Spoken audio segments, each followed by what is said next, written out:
homem e mulher de meia idade ou de idade mais avançada, que tem esses fatores de risco, que realmente pode estar ali sofrendo com isquemia miocárdica, né? A gente que está no serviço já há algum tempo, já tive a experiência aqui no SAMU de atender ligação de paciente mesmo que liga com dor no peito e o paciente tem uma parada no meio da ligação, né? Já aconteceu isso e realmente mostra o quão pode ser súbito um ataque cardíaco, né? Dentro ainda desse contexto de anamnese, como que é a dor anginosa, né? A dor que coloca o paciente, a gente fica mais alerta do paciente. É aquela dor que normalmente é um aperto, uma opressão torácica, tá? Que dói no meio do tórax, tá? Pode se localizar um pouquinho mais no tórax esquerdo, mas a característica principal é retroesternal, tá? Essa dor é uma dor em aperto, irradiada, tá? Ela pode irradiar para os dois membros superiores, só para o membro superior esquerdo, para a região da mandíbula, para a região cervical. Isso nos quadros mais típicos, né? A gente precisa lembrar que mulher, que diabético principalmente, eles podem ter manifestações atípicas de dor torácica, que pode ser síndrome coronariana, tá? Alteração do estado geral, principalmente em muito idosos, epigastralgia, né? A gente já ouviu muitas histórias de pacientes que estavam com dor epigástrica e morreram logo em seguida, porque na verdade era um infarto, né? Então, essas características que vão fazer a gente pensar em síndrome coronariana, tá? Em paciente sofrendo de isquemia. Quando a equipe chega no local, tem algumas coisas importantes também que vão fazer e vão corroborar para essa hipótese, né? Quando a gente olha o paciente, existe até um sinal que é o sinal de Levine, né? Que é quando o paciente, é um sinal clássico descrito, né? É quando o paciente ele tem o punho cerrado sobre o peito, ele reclama, tô com dor no peito, né? Esse é um sinal clássico de síndrome coronariana aguda, o paciente realmente pode estar infartando, tá? E aí o paciente também apresenta sintomas vasomotores, né? Ele vai ter, normalmente, a dor anginosa, ela é seguida de sintomas como náuseas, sensação de morte iminente, sudorese fria, a dor também pode se irradiar ali para as costas, né? Então, tem uma gama de fatores aí que pode estar contribuindo e que pode estar relacionado com a síndrome coronariana aguda, né? Então, são basicamente essa dor que deve nos levar ao alerta, né? Lembrando que dor torácica, né? Acho que foi até uma última aula que eu fiz aqui para vocês, há um tempo atrás, que a gente falou sobre dor torácica, né? A gente viu que tem infinitas causas, né?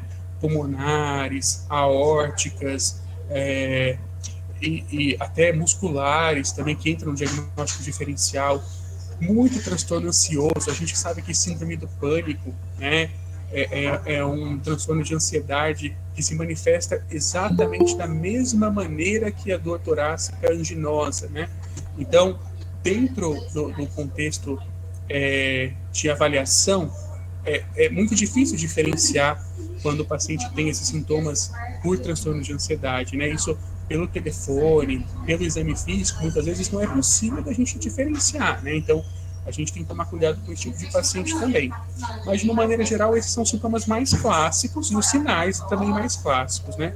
Quando a gente chega na cena do paciente que está tendo uma síndrome coronariana, a gente pode encontrar isso: sudorese, pele fria, palidez cutânea, que são sintomas vasomotores, né? O paciente pode estar hipertenso, pode estar hipotenso, pode estar taquicárdico, pode estar bradicárdico, tá?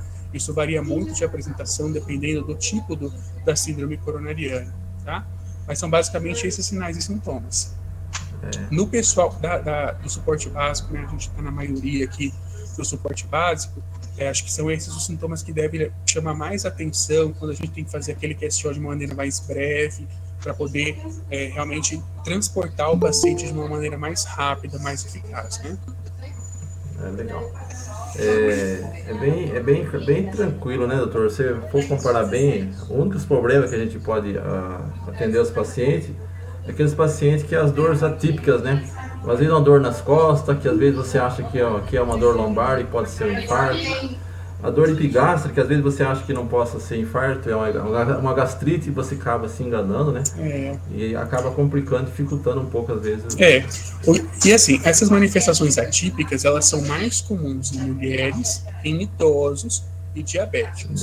Então, por exemplo, quando a gente atende um paciente lá de 78 anos, que tem um monte de comorbidade, que está com uma dor epigástrica, a família não sabe escrever muito bem, está ali com uma dor epigástrica, a gente tem que se atentar também da possibilidade de ser uma síndrome coronariana, né? Não são poucos os casos dos pacientes que estão com epigastralgia e de repente se encopam, porque na verdade era uma síndrome coronariana, né? Sim. Então é um diagnóstico não tão simples nesse tipo de paciente. Entendi. Doutor, para a gente complementar, né, a sua apresentação sobre os sinais clínicos, né, a avaliação inicial do paciente, abordagem que a gente fala, vamos lá agora para o tratamento, né? Para a gente fazer uma definição da patologia, do problema, a gente precisa fazer um eletrocardiograma, a gente precisa coletar enzimas cardíacas, né? O pessoal também conhece isso aí. E porém, isso na básica é impossível de fazer isso, né? Às vezes na USA a gente consegue realizar um eletrocardiograma para poder buscar uma alteração no eletro aí com com as ondas do complexo ST alterada, né? Vamos falar assim. Falando na avaliação inicial, no tratamento suporte básico, para a equipe básica que você está dizendo, né, que você falou, para depois de puxar para o avançado. Para o avançado, o protocolo fala o A2 para o paciente, se o paciente manter uma saturação abaixo de 94% com catéter, né? Deixa eu só complementar essa colocação, né? Colocar para você, depois você complementa com as orientações, entendeu? Manter decúbito elevado em torno de 45 graus esse paciente, isto é a orientação. Evitar esforço físico, manter o paciente calmo e tranquilo, né? E um acesso venoso calibroso, certo? Então, a conduta básica, praticamente, o que tem de medicamento na Bravo, se tiver aí, é uma AS para medicar o paciente, tá? Então, agora eu queria que você falasse nessa conduta básica, na abordagem inicial do pessoal do suporte básico. Depois a gente faz um tópico aqui da abordagem avançada e passa para os demais tópicos. Quando a gente fala do atendimento no suporte básico, a gente tem que se atentar que realmente a gente não tem um diagnóstico de certeza, né? A gente tem um diagnóstico presumido, um diagnóstico clínico. Então, de uma maneira geral, o que vai servir para todos os pacientes, inclusive para os que estão infartando, né, são esses cuidados. E eu acho muito importante porque muitas vezes as equipes transportam o paciente deambulando para VTR, tá? Isso tem que tomar cuidado. No paciente com suspeita de síndrome coronariana aguda, é ideal que ele não faça esforço algum, tá? Dentre os vários tipos na síndrome coronariana aguda, a gente tem um infarto sem supra, que não chega a ser uma obstrução coronariana completa, tá? E esse tipo de infarto pode evoluir se o paciente fizer um esforço, tá? Até no próprio paciente com síndrome coronariana aguda com supra, se ele for submetido a esforço, ele pode fazer um ataque à arritmia. Então, a gente precisa evitar que esse paciente vá até a viatura deambulando, tá? Acho que é o primeiro passo. De tentar deixar o decúbito realmente em torno de 45 graus, oferecer oxigênio para esse paciente somente se ele estiver desaturando, tá? É descrito aí uma saturação abaixo de 94, algumas literaturas falam 92, tá? Mas é muito variável. O fato é que se o paciente não estiver desaturando, ele não precisa de oxigênio, tá? Essa ideia de oxigênio para conforto, na verdade, a hiperóxia, ela pode também ser lesiva, tá? Então a gente precisa evitar isso, precisa monitorizar, isso dá para a gente fazer na viatura básica, né, com o saturômetro. Acho que isso é importante para a gente poder ver como é que o paciente está. A gente tem uma análise ali, né, com a avaliação inicial, com a pressão arterial, com a frequência cardíaca, isso já tem uma ideia de quão extenso essa síndrome, né, esse possível infarto. O paciente que infarta é um paciente que está sob um estresse importante, né? Inclusive, é até descrito que nessa situação, o transporte para o hospital deve ser feito rápido, mas de maneira segura, né? Com uma velocidade segura da viatura e com a sirene desligada, né? Porque todos os fatores de ansiedade que podem estar contribuindo aí, o paciente está com dor, né? O paciente tá? E quando a gente tem dor, a gente fica mais taquicárdico. E a pessoa taquicárdica, ela consome mais miocárdio. Então, se a gente está taquicárdico durante o infarto, a gente aumenta o consumo, a gente pode piorar a isquemia, tá? Então, mais músculo morrendo. Então, tentar manter o paciente de maneira calma, tranquila, explicando para ele o que está acontecendo, né? E entrar em contato com a regulação nesses casos, entre em contato também com o hospital para que o hospital se prepare para receber um possível paciente infartando, né? Então tem que ter todos esses cuidados. Então, acho que principalmente aí a questão de transportar o paciente sem esforço, né? Não permitir que o paciente faça esforço, tá certo? Manter o paciente em decúbito em torno de 45 graus, oferecer oxigênio caso o paciente esteja precisando de oxigênio, né? Se tiver uma saturação abaixo de 94, o orientado que seja orientado é oferecido em torno de 4 litros nessa situação, tá? E transportar o paciente de maneira segura, calma, ter um acesso venoso periférico ali garantido também é importante, porque isso no PS já agiliza caso o paciente possa, porque assim, todo paciente que está sob uma síndrome coronariana aguda, ele pode de maneira súbita evoluir para uma parada cardiorrespiratória, tá? Por conta das taquiarritmias. Então, precisa que o paciente esteja monitorizado, precisa que o paciente esteja também com acesso venoso para poder facilitar o tratamento depois, quando ele chega na unidade de saúde, tá? Isso para o transporte básico, né? Quando a gente fala para o suporte avançado, a gente já tem algumas coisas a mais. Além do que a gente pode fazer no básico, a gente consegue identificar, pelo menos, um infarto com supra, né? Porque o infarto sem supra, a gente às vezes vai ver alterações do segmento ST, alterações de onda T. Isso tudo vai acabar ficando ainda no diagnóstico sindrômico. Mas o infarto com supra, a gente consegue identificar. E aí a gente consegue fazer também as medicações, né? Quanto mais rápido a gente age dentro do infarto, menos músculo morre, né? Então isso é importante. Então, identificou o infarto com supra, né? Além do oxigênio se estiver saturando, além do paciente monitorizado, a gente já pode introduzir as medicações antiagregantes plaquetárias disponíveis na viatura, né? O AS está em torno, a dose atual em torno de 200 a 300 miligramas, que a gente vai pedir para o paciente mastigar, tá? Clopidogrel também dependendo da idade, a gente utiliza também a dose de 300 miligramas, em idosos acima de 75 anos a gente passa para 75 miligramas, tá? E também a fibrinólise também é indicada, né? A gente aqui em Avaré, com suporte avançado, a gente não tem a fibrinólise, mas em alguns lugares, né, da rede do SAMU, já existe a discussão sobre o fibrinolítico dentro da viatura, né? Então, é uma possibilidade do médico intervencionista também, quando está em distâncias, na verdade assim, tem para miocárdio, se a gente consegue reperfundir dentro da viatura, é melhor do que esperar ele chegar no hospital, né? Mas isso ainda cabe uma outra discussão, porque a gente ainda não tem isso na nossa realidade, né? Mas pelo menos o AS e o clopidogrel que a gente tem no suporte avançado já é uma medicação que a gente pode fazer já para...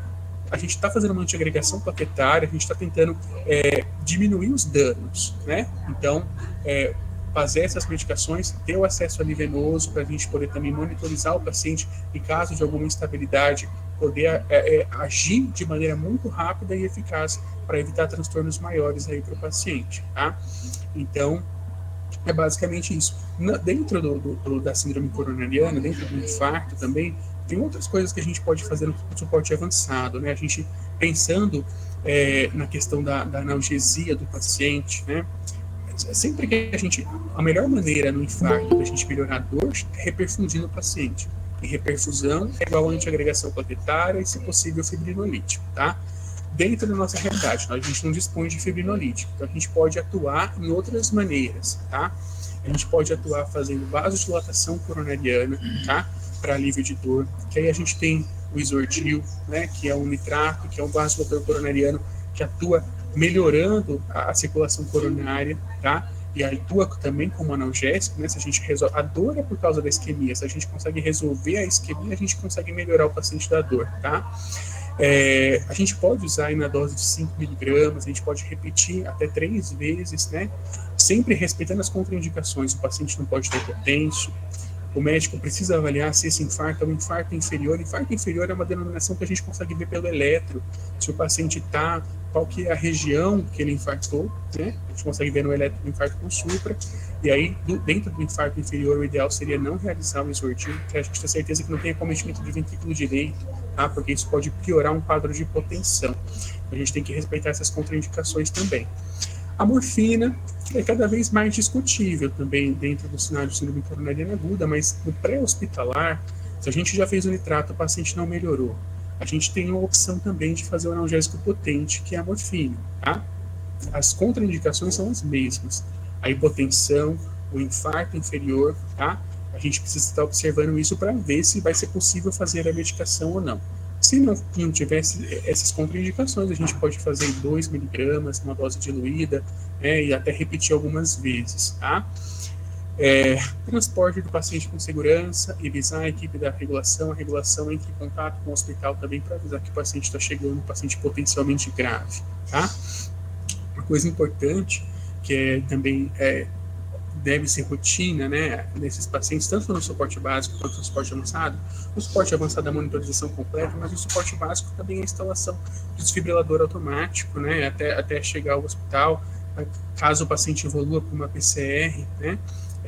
Normalmente, a maioria dos pacientes que evoluem para PCR no infarto é por ritmo chocável, né.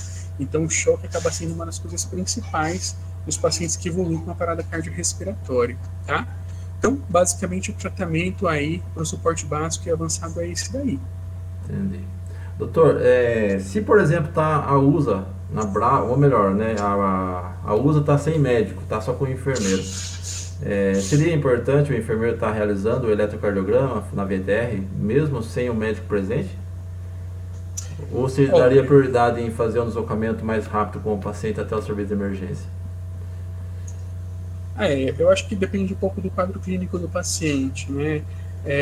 Porque, assim, dentro da nossa realidade, se a gente está com o paciente, a gente não tem fibrinolítico na viatura, né? Então, se é um infarto com supra, se é um infarto sem supra, não vai fazer diferença, tá? Porque a gente não tem fibrinolítico, né? Sim. Então, aí nesse caso, eu priorizei, porque a gente pode, dentro do contexto, fazer a antiagregação. Se o paciente não tiver contraindicação para fazer a antiagregação com o que a gente tem disponível, a gente pode pedir para o paciente mastigando o comprimido de AS enquanto a gente vai deslocando. Assim a gente ganha tempo, tá? Tempo é importante. Então, como não tem fibrinolítico, eu priorizaria pelo tempo, tá? Certo. Legal. Alguém quer fazer alguma pergunta sobre o infarto no APH, o atendimento de suporte básico avançado, para o doutor? Obrigada, eu quero. Digas, pode falar.